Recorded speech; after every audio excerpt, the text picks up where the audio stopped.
Recently এই দুজন social মিডিয়াতে অনেক বেশি ভাইরাল হয়েছে এবং যে কারণে ভাইরাল হয়েছে সেই বিষয়ে আসলে আমি কথা বলতে ইন্টারেস্টেড না।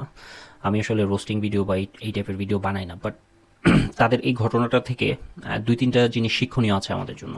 সো আমি সেই দুই তিনটা জিনিস আপনাদের সামনে একটু তুলে ধরি। সেটা হচ্ছে, আমরা অনেক সময় ভুলে যাই যে সোশ্যাল মিডিয়া আর বাস্তব জীবনের মধ্যে যে একটা বিস্তর ফারাক আছে।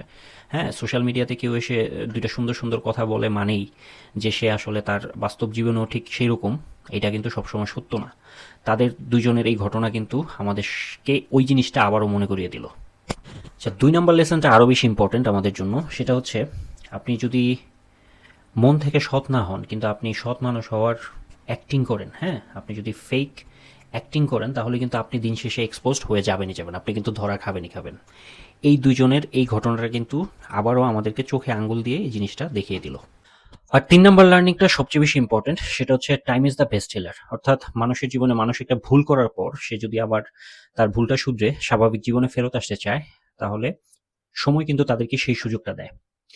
এই যে আজকে আমরা তাদেরকে নিয়ে অনেক বেশি কথা বলছি, অনেক বেশি মাতামাতি করছি, তারা যদি তাদের ভুল শুধরে নেয়, এই ধরনের ভুল যদি আর না করে, তাহলে কিন্তু আমরা একসময় এই ঘটনা ভুলে যাব। তারা কিন্তু তাদের স্বাভাবিক জীবনে ফেরত আসতে পারবে।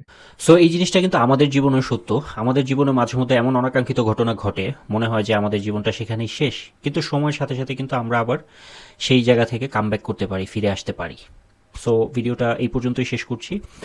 ভিডিওটা ভালো লাগলে অবশ্যই একটা লাইক দিয়ে যাবেন।